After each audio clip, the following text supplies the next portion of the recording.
નરસિંહ મહેતા યુનિવર્સિટીના નર્સિંગના વિદ્યાર્થીઓ રસ્તા પર ઉતર્યા। એનએસયુઆઈએ વિદ્યાર્થીઓના વિરોધમાં સૂર પુરાવ્યો। જૂનાગઢમાં નરસિંહ મહેતા યુનિવર્સિટીના નર્સિંગના વિદ્યાર્થીઓ રસ્તા પર ઉતર્યા। વિવિધ માંગ સાથે ભારે સૂત્રોચ્ચાર કર્યા। એનએસયુઆઈના પ્રમુખની આગેવાનીમાં વિદ્યાર્થીઓએ દેખાવ કરી પોતાની પડતર માંગણીઓની ઉગ્ર રજૂઆત કરી। બેનરો સાથે નીકળેલા વિદ્યાર્થીઓએ દેખાવ કરી રજિસ્ટ્રારને આવેદન આપ્યું। વિદ્યાર્થીઓના મતે યુનિવર્સિટીમાં પેપર રીએસેસમેન્ટની તૂતિંગ ફી વસૂલાય છે। ઉપરાંત નિયમ મુજબ ગ્રેસિંગ માર્ક ન આપી ફેલ કરવામાં આવે છે। આ ઉપરાંત યુનિવર્સિટીમાં વિદ્યાર્થીઓને ખોટી કનડગત કરવામાં આવતી હોવાનો પણ આક્ષેપ કરાયો। વિદ્યાર્થીઓએ કુલપતિ અને રજિસ્ટ્રારના નામના છાજિયા લીધા અને સાથે ઉગ્ર રજૂઆત કરી। જો કે રજિસ્ટ્રારે તમામ વ્યાજબી માંગણીઓ સ્વીકારવામાં આવશે તેવું આશ્વાસન આપતા મામલો થાળે પડ્યો હતો। જામનગરમાં સાયચા ગેંગ પર પોલીસે બોલાવી થવાય ગેરકાયદે પ્રોપર્ટી જમીન દોસ્ત કરાઈ। જામનગરમાં વકીલ હારૂન પાલેજાની હત્યાના ઘેરા પ્રત્યાઘાત પડ્યા છે। હત્યા કેસમાં સંડોવાયેલા સાયચા ગેંગ પર પોલીસે તવાઈ બોલાવી છે। અંગત અદાવતમાં જાહેરમાં વકીલની હત્યા કરવામાં આવી હતી, જે બાદ વકીલ આલમમાં ભારે આક્રોશ જોવા મળ્યો। વકીલો કામથી અળગા રહ્યા। ગુનેગારો સામે કડક કાર્યવાહીના આદેશ મળતા જ પોલીસ તૂટી પડી। સાયચા બંધુઓ પર અગાઉ 50થી વધુ ગુના નોંધાયેલા છે। તેવામાં પોલીસ કાફલો સાથે વહીવટીતંત્ર પહોંચી ગયું। કુખ્યાત સાયચા બંધુની 6 પ્રોપર્ટી પર ડિમોલિશન કરવામાં આવ્યું। આ ઉપરાંત બેડેશ્વરમાં આવેલા ફાર્મ હાઉસ અને ઓફિસ સહિત અલગ અલગ ગેરકાયદે પ્રોપર્ટી પર બુલડોઝર ફેરવી દેવાયું। અસામાજિક તત્વોની દાદાગીરીને ડામવા કડક કાર્યવાહી હાથ ધરાઈ। રંગીલા રાજકોટને શર્મસાર કરતો કિસ્સો બન્યો છે। 4 વર્ષની બાળકી સાથે અજાણ્યા શખ્સે દુષ્કર્મ આચર્યું। ટીવી સ્ક્રીન પર દેખાતા વ્યક્તિએ હેવાનિયતની તમામ હદ વટાવી દીધી છે। 4 વર્ષની બાળકી સાથે નરાધમે દુષ્કર્મ આચર્યું। હદ તો ત્યારે થઈ જ્યારે શેતાને બાળકીને હાઈવે પર ફેંકી દીધી। ઘટના છે રાજકોટના શાપર વેરાવલની।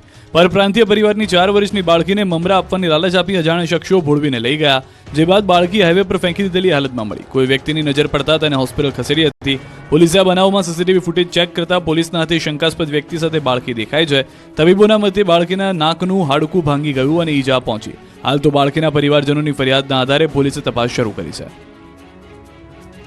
એક મહત્વના સમાચાર, એ.કે. રાકેશની રાજ્યના ગૃહ સચિવ તરીકે નિમણૂક કરવામાં આવી છે। ગૃહ સચિવ તરીકે એ.કે. રાકેશને જવાબદારી સોંપાઈ છે। પંકજ જોશીના સ્થાને એ.કે. રાકેશને જવાબદારી સોંપાઈ છે। અગાઉ પણ ગૃહનો હવાલો સંભાળી ચૂક્યા છે એ.કે. રાકેશ। ચૂંટણી પંચ તરફથી આજે સવારે જ જાહેરાત કરવામાં આવી હતી કે હટાવવામાં આવી રહ્યા છે ગૃહ સચિવને, જે 6 રાજ્યોના હતા તેમાંનું એક ગુજરાત પણ હતું। ચૂંટણી પંચ દ્વારા જ આ હાલમાં જાણકારી છે તે પ્રમાણે નિમણૂક કરવામાં આવી છે।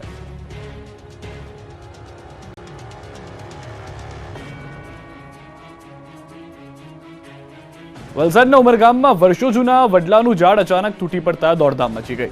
પાવર હાઉસ વિસ્તારમાં જાહેર રોડ પર તોતિંગ વૃક્ષ ધરાશાયી થતા અફરાતફરી મચી ગઈ। ભરચક વિસ્તારમાં અચાનક વૃક્ષ ધરાશાયી થતા વાહન ચાલકો દબાઈ ગયા। એક કાર અને બાઇક ચાલક વૃક્ષ નીચે દબાઈ જતા ઘાયલ થયા હતા, જેમને બહાર કાઢી સારવાર માટે ખસેડવામાં આવ્યા। આ સમગ્ર ઘટના સીસીટીવીમાં કેદ થઈ ગઈ।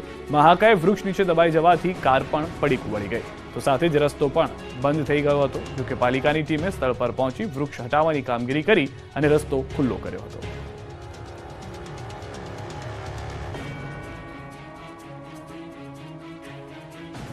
દ્વારકામાં રોગચાળાએ ભરડો લીધો છે। સરકારી હોસ્પિટલો દર્દીઓથી ઉભરાઈ છે। રોજ 500થી વધુ કેસ આવે છે। દ્વારકાની સરકારી હોસ્પિટલોમાં લાંબી લાઈન લાગી ગઈ છે। દર્દીઓના થઈ ગયા છે ખડકલા। તમે જોઈ રહ્યા છો તે લાઈન સારવાર કરાવવા આવેલા દર્દીઓની છે। જિલ્લામાં હાલ બેવડી ઋતુના કારણે રોગચાળો વકર્યો છે। ખંભાળિયાની જનરલ હોસ્પિટલ દર્દીઓથી ઉભરાઈ છે। ખંભાળિયા જનરલ હોસ્પિટલમાં રોજ 500થી વધુ ઓપીડી આવી રહી છે, જેમાં સૌથી વધુ કેસ વાયરલ ઇન્ફેક્શન, તાવ, શરદી, ઉધરસ અને ડાયરિયાના કેસ નોંધાઈ રહ્યા છે। હોસ્પિટલના વિવિધ વિભાગોમાં દર્દીઓની લાંબી કતારો જોવા મળી રહી છે। તો દ્વારકા, સલાયા, રાવલ, ભાંડવડ જેવા સેન્ટર પર પણ રોગચાળાના કેસમાં સ્ફોટક વધારો નોંધાતા જિલ્લાનું આરોગ્ય તંત્ર દોડતું થયું છે। મહુવાના બગદાણા કોઠિયાના બિસ્માર રોડને લઈ આક્રોશ વધ્યો। ભાવનગર મહુવા તાલુકાના બગદાણા કોટિયા રોડની અતિશય ખરાબ હાલતને લઈને ગામ લોકોમાં ભારે રોષ જોવા મળ્યો છે। છેલ્લા 2 વર્ષથી આ રસ્તાની આવી જ હાલત છે। અહીંથી કોઈ નાનું વાહન પણ પસાર કરવું હોય તો તે પણ ઘણું મુશ્કેલી ભર્યું છે, જેને લઈ ગામ લોકોએ ભાવનગરના તંત્ર સામે ભારે રોષ ઠાલવ્યો। અત્યંત બિસ્માર માર્ગને લઈ ગામ લોકો રોડ પરથી પોતાનું વાહન લઈને પસાર થઈ શકતા નથી। કોઠિયા ગામના લોકો દ્વારા સોશિયલ મીડિયામાં વિડીયો બનાવીને ભાવનગરના તંત્ર અને રાજનેતા સામે આકરા પ્રહાર કર્યા। જિલ્લા પંચાયત રોડ વિભાગ દ્વારા 6 મહિનાથી રોડ બનાવી દેવાની લોલીપોપ ગામ લોકોને આપે છે, પરંતુ આજ દિન સુધી કામ કરવામાં આવ્યું નથી। વહેલી તકે આ રસ્તો બનાવવામાં નહીં આવે તો ગામ લોકોએ આવનારી ચૂંટણીનો બહિષ્કાર કરવાની પણ ચીમકી ઉચ્ચારી છે। છોટાઉદેપુરના કુકરદા ગામે લોકોએ ચૂંટણીનો બહિષ્કાર કર્યો છે। છોટાઉદેપુરના કુકરતા ગામમાં રસ્તાના અભાવે લોકોના જીવ જોખમમાં મુકાઈ રહ્યા છે. વિકાસની મોટી મોટી ગુલબાંગો વચ્ચે છોટાઉદેપુરના અંતરિયાળ વિસ્તારમાં રસ્તાઓ બાબતે ક્યાંય પણ વિકાસ થયો હોય તેમ લાગતું નથી. નસવાડી તાલુકાના કુકરતા ગામમાં ડુંગર અને ઢોળાવવાળા રસ્તાને કારણે ગામ લોકોને ખૂબ જ મુશ્કેલી પડી રહી છે. ગામમાં કાચા રસ્તાને કારણે મહિલાને પ્રસૂતિ પીડા થતા તેને સમયસર સારવાર માટે કોઈ વ્યવસ્થા ન મળી. કાચા રસ્તા હોવાથી ગામમાં સમયસર 108 એમ્બ્યુલન્સ આવી શકી નહોતી. પરિવારજનોએ મહા મુસીબતે ખાનગી વાહનની વ્યવસ્થા કરી મહિલાને હોસ્પિટલ પહોંચાડી. ગ્રામજનોએ રસ્તા અંગે અવારનવાર રજૂઆત કરવા છતાં કોઈ નિકાલ નહીં આવતા આખરે ગામ લોકોએ ચૂંટણીનો બહિષ્કાર કરવાની ચીમકી ઉચ્ચારી. ચૈતર વસાવાની મુશ્કેલીમાં વધારો. નર્મદામાં પ્રવેશ માટે કોર્ટમાં કરી હતી અરજી. રાજપીપળા કોર્ટે પ્રવેશ માટે અરજી ફગાવી. વન કર્મચારી સાથે મારામારી કરવાનો છે આરોપ. ડેડિયાપાડા સાગબારામાં પ્રચાર માટે કરી માંગ. ચૈતર હજુ પણ નર્મદામાં પ્રવેશ નહીં કરી શકે. હવે હાઈકોર્ટમાં કરવી પડશે અરજી. નર્મદા ભરૂચ લોકસભા પર ઇન્ડિયા ઉમેદવાર ચૈતર વસાવાની મુશ્કેલી વધી છે. ઇન્ડિયા ગઠબંધનના ઉમેદવાર છે તેઓ. ચૈતર વસાવાએ શરત રદની અરજી માટે રાજપીપળા કોર્ટમાં કરી હતી અરજી. નર્મદા જિલ્લામાં પ્રવેશ નહીં કરવાની શરતી જામીન પર માંગી હતી છૂટ. ચૈતર વસાવાએ શરતો રદ કરવાની માંગ સાથે કરી હતી અરજી. રાજપીપળા સેશન્સ કોર્ટ નર્મદા પ્રવેશ અંગેની ચૈતર વસાવાની અરજી રદ. ધારાસભ્ય ચૈતર વસાવા સામે વન વિભાગને કર્મચારીને માર મારવાનો આરોપ છે. કેસમાં રાજપીપળા સેશન્સ કોર્ટે જેમાં તેઓને શરતી જામીન મળ્યા હતા. નર્મદા જિલ્લામાં તેઓ આવવા પર પ્રતિબંધ છે. નર્મદામાં પ્રવેશ આપવા રાજપીપળાની સેશન્સ કોર્ટે આજે આ અરજી રદ કરી. ચૈતર વસાવા નર્મદા હજુ પણ પ્રવેશ કરી શકશે નહીં. ડેડિયા સાગબારા વિસ્તારમાં પ્રચાર માટે પ્રવેશની માંગ કરવામાં આવી હતી. સૌથી વધારે મહત્વની વાત એ છે કે ચૈતર વસાવા આ મુદ્દાને લઈને શનિવારે જ્યારે કોર્ટમાં પહોંચ્યા હતા તો તેને લઈને રાજકારણ પણ શરૂ થયું હતું. મનસુખ વસાવાનું કહેવું હતું કે તેઓ ખુદ ઈચ્છે છે કે જેઓ ભાજપના ઉમેદવાર છે કે ચૈતર વસાવાને કોર્ટ છૂટ આપે જેથી તેઓ પ્રચાર કરે. નહીતર હાર બાદ તેઓ બહાનું આપી શકે છે કે પ્રચાર કરવા ન ગયો જેના કારણે હાર થઈ.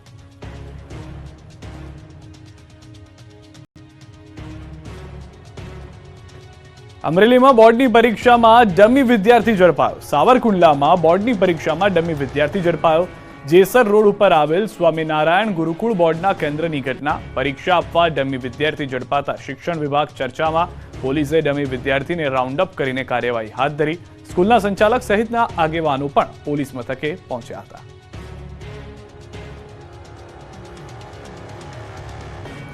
લોકસભા ચૂંટણીના મહાસંગ્રામ માટે કચ્છના ભાજપ ઉમેદવાર વિનોદ ચાવડાએ પ્રચાર શરૂ કર્યો છે. ઇષ્ટદેવ અને વડીલોના આશીર્વાદ લઈ તેમણે કચ્છના વિવિધ વિસ્તારોમાં જઈ પક્ષ માટે મત માંગ્યા. મતદારો સાથે ચર્ચા પણ કરી. વિનોદભાઈએ મીડિયા સાથેની વાતચીતમાં દાવો કર્યો કે પ્રચાર દરમિયાન મતદારો અને કચ્છની જનતામાં એક ઉત્સાહ અને આનંદ છે. કચ્છની જનતાનો સારો આવકાર મળી રહ્યો છે. ત્રીજી વખત પણ કચ્છની 6 વિધાનસભા બેઠક અને મોરબીની 1 બેઠકના મતદારો લોકસભામાં ભાજપને જ પ્રતિનિધિત્વ કરવાનો અવસર આપશે.